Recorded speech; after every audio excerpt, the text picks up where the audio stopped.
A gente está acostumado a pensar que quem governa são os governos, a gente elege, enfim, a política manda nos processos.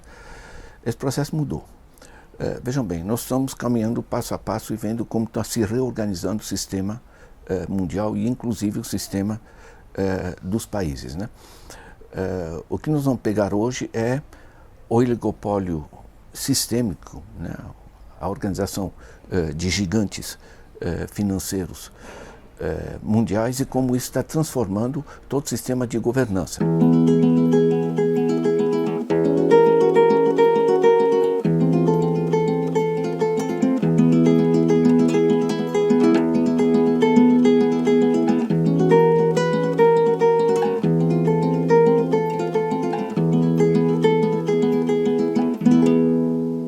Governo a gente sabe o que é, a máquina administrativa. Governança é fazer funcionar o conjunto. Isso está mudando, né? Basicamente, resgatando um pouco as aulas anteriores, os capítulos anteriores, né? Nós vimos que nós tínhamos 737 grupos que controlam 80% do sistema mundial. Nisso, o núcleo de 147 controla 40%, e nisso nós temos um grupo de 28 de gigantes financeiros que controlam a dimensão financeira e com isso controlam um conjunto do sistema corporativo, né? Formou-se, portanto, um tipo de uma pirâmide de poder com poucos grupos em cima que detêm um poder absolutamente fenomenal porque detêm o acesso aos recursos. E eles, como são acionistas e através de holdings financeiras controlam as empresas produtoras na base, elas extraem e fazem a pressão para extrair o máximo. E com isso, você gera um sistema em que os interesses do consumidor lá embaixo, os interesses dos produtores que dirigem uma empresa concreta que produz alguma coisa e os interesses financeiros, eles se distanciam. E você tem uma ruptura da governança do sistema e daí as crises e daí os dramas ambientais, os dramas da desigualdade que a gente assiste, né? Então, nosso interesse hoje é pegar, não como está dentro cada um desses gigantes, mas como eles se organizam no seu conjunto, que é o oligopólio sistêmico que se montou, não é? Essa governança, a gente pega então cada um dos grandes grupos financeiros desses 28, cada um maneja um ativo da ordem de 1,8 trilhão de dólares. 1,8 trilhão de dólares é mais do que o PIB do Brasil, que é a 7ª potência mundial. Quer dizer, cada um desses grupos financeiros maneja mais do que a 7ª potência econômica mundial com o Brasil. Então, isso deslocou o sistema de poder. Esse conjunto dos 28 maneja cerca de 50 trilhões de dólares para um PIB mundial, são dados de 2013, para um PIB mundial de 73 trilhões, para vocês terem uma ideia do peso econômico que isso representa no planeta, não é? Agora, tem também o fato que os governos, nossos pobres governos individuais, estão todos endividados, né? E essa dívida pública dos governos no mundo é da ordem de 50 trilhões, que dá mais ou menos o mesmo que é o ativo desses gigantes financeiros. Então, de certa maneira, não tem mais os grupos de um lado, a economia de um lado e a política de um lado. Esse processo se juntou e o oligopólio passa a exercer dinâmicas de poder político. Vamos ver mais em detalhe como ele se organiza em outros capítulos, mas por enquanto é ver esse conjunto de poder que se instalou e como ele se organiza, não é?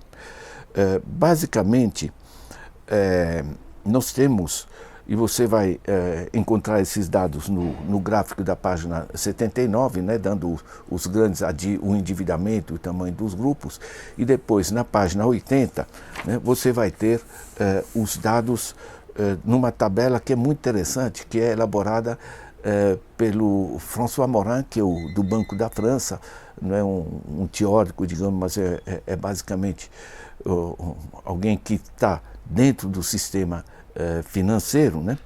E a tabela mostra que esses grupos financeiros que ainda estavam fragmentados na véspera da crise de 2008, de lá para cá, fizeram sistemas de governo próprio, paralelo, né? Então vocês têm o que aparece na tabela o GFMA, que é uma Associação Global de Mercados Financeiros, vocês têm o IIF, né, assim chamado, que é um Instituto Internacional de Finanças.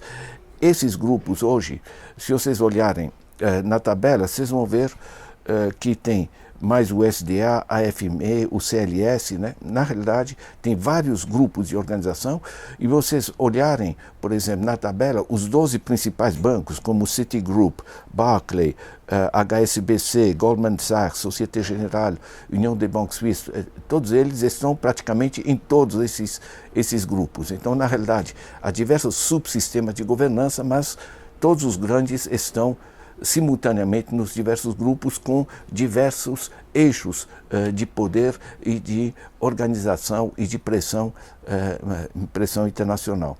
Se vocês lerem na vertical, vocês vão ver que o GFMA e o IIF são os dois que praticamente todos os grandes bancos estão dentro deles. Os muitos comentários que se lê, né, por exemplo, sobre o Instituto de Finança Internacional, é que o chefe dele se comporta como governo, ele é recebido como chefe de governo em qualquer parte, em qualquer país, e na realidade você tem um deslocamento da estrutura de poder no planeta. São formas organizadas. De certa maneira, o que há de diferente é que a gente estava acostumado a ver os grandes grupos como apenas fazendo guerra entre si, não é? Todo mundo fala na competição, na guerra, etc, etc. A guerra, cada um tenta ser mais forte que o outro, tudo bem. Só que há também governança. A partir da construção dessas instituições, né, do sistema onde eles se reúnem regularmente, tem secretariado, tem um sistema de poder organizado, eles, quando os conflitos surgem e prejudicam o conjunto, eles reduzem esses conflitos, fazem acordos. Isso é imensamente importante para a economia mundial, porque aí não temos mais mercado e competição e coisas. Na realidade, nós temos um sistema organizado de exploração pelo sistema financeiro, né? A dificuldade da gente ultrapassar isso é que, por mais que haja tensões entre eles, quando os interesses deles convergem, por exemplo, para reduzir os impostos sobre o rentismo, né, sobre o capital improdutivo, aí eles estão juntos, né? Isso aí, e aí faz uma força e faz grandes gritos, abaixa os impostos, todas essas coisas, e muita gente entra nisso, né?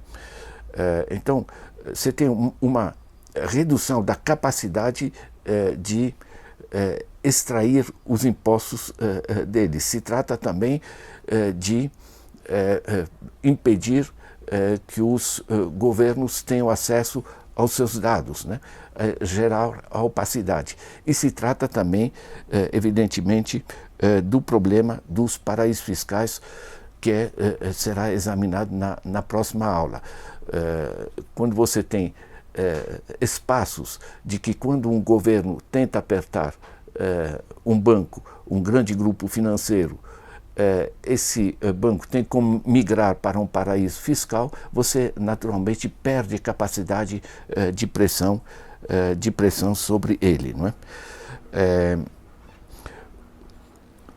Se trata de perda de controle dos juros, perda de controle sobre os fluxos financeiros, né?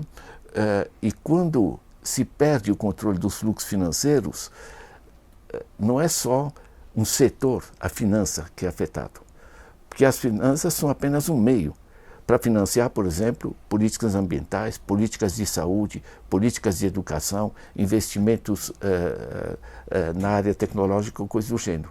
De certa maneira, ao perder o controle sobre as finanças, os governos perdem a capacidade de orientar produtivamente os recursos financeiros e, com isso, a democracia perde o seu sentido de maneira muito direta, porque entre o programa em torno do qual foi eleito um governo determinado, entre esse programa e os interesses da população que isso representa e os interesses financeiros, gera-se um divórcio extremamente profundo, né? Quando se tenta, por exemplo, baixar os juros, favorecer uma dinâmica interna, você tem o ataque conjunto desses grupos, né? São apresentados sempre como brigas nacionais, mas na realidade o essencial é essa ruptura entre o sistema financeiro que hoje extrai em vez de ajudar a financiar as políticas que necessitamos, né? Na próxima aula, no próximo capítulo, nós vamos pegar justamente o elemento importante dessa perda de capacidade de governo sobre as finanças e, portanto, sobre as políticas públicas em geral, através dos sistemas de paraísos fiscais.